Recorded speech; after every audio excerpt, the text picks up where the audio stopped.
ওম শান্তি 8 ছেপ্টেম্বৰ 2025 সাকাৰ মহাবাক্যৰ সম্পূৰ্ণ সাৰ কথা। মৰমৰ সন্তানসকল, পুণ্য আত্মা হ'বৰ কাৰণে যিমান দূৰ সম্ভৱ ভাল কৰ্ম কৰা, সকলো দিশতে আগ্ৰনোৱা হোৱা, দৈৱীগুণ ধাৰণ কৰা। প্ৰশ্ন: কোনটো পৰিশ্ৰম কৰিলে তোমালোক সন্তানসকল পদমাপদম পতি হোৱা? উত্তৰ: আটাইতকৈ অধিক পৰিশ্ৰম হৈছে আখৰিক দৃষ্টিক মাৰ্জিত দৃষ্টি কৰি তোলা। দুচকুৱে বহুত প্ৰবঞ্চনা কৰে।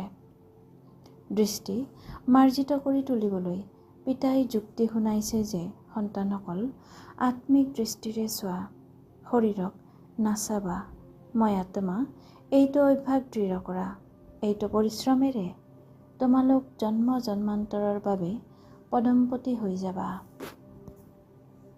ধাৰণাৰ বাবে মুখ্য সাৰ: 1. পুণ্য আত্মা হ'বৰ কাৰণে অন্য সকলো আশা এৰি এইটো দৃঢ় কৰিব লাগে যে বাবা, আপুনি যি খুৱাব, য'ত বহুৱাব, কোনো ধৰণৰ পাপ কৰ্ম কৰিব নালাগে। 2. ঈশ্বৰীয় লটাৰী প্ৰাপ্ত কৰিবৰ কাৰণে আত্মিক সেৱাত লাগি যাব লাগে। জ্ঞানৰ ধাৰণা কৰি আনকো কৰাব লাগে।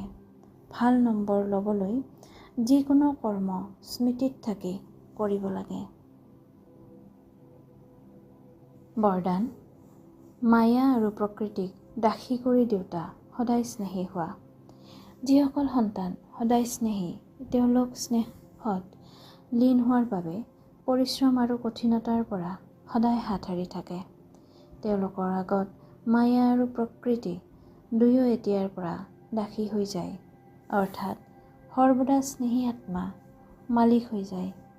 গতিকে প্ৰকৃতি মায়াৰ সাহস নাই যে সৰ্বদা স্নেহীৰ সময় বা সংকল্প নিজৰ প্ৰতি লগাব। তেওঁলোকৰ সকলো সময়, প্ৰতিটো সংকল্প হয়েই পিতাৰ স্মৃতি আৰু সেৱাৰ প্ৰতি। স্নেহী আত্মাসকলৰ স্থিতিৰ গায়ন আছে, একমাত্ৰ পিতা, অন্য কোনো নাই। পিতাই হৈছে সংসাৰ, তেওঁলোক সংকল্পৰেও অধীন হ'ব নোৱাৰে। শ্লোগান: জ্ঞানৱান হোৱা, তেতিয়া সমস্যাবোৰ মনোৰঞ্জনৰ খেল যেন অনুভৱ হ'ব। অব্যক্ত সংকেত: এতিয়া একাগ্ৰতাৰ অগ্নি প্ৰজ্বলিত কৰি যোগ জ্বালাৰূপ কৰি তোলা। এই কলিযুগী তমোপ্ৰধান জৰ্জৰিত পুৰণি বৃক্ষ ভস্ম কৰিবৰ বাবে সংগঠিত ৰূপত পুৰাদমে যোগ জ্বালা প্ৰজ্বলিত কৰা। কিন্তু এনেকুৱা জ্বালা-স্বৰূপ স্মৃতি তেতিয়া থাকিব যেতিয়া স্মৃতিৰ সংযোগ সদায় যুক্ত হৈ থাকিব। যদি ঘনে ঘনে সংযোগ ছিঙি যায়, তেতিয়া তাক জোৰা লগাবলৈ সময় লাগে, পৰিশ্ৰমো হয় আৰু শক্তিশালীৰ পৰিৱৰ্তে দুৰ্বল হৈ যোৱা।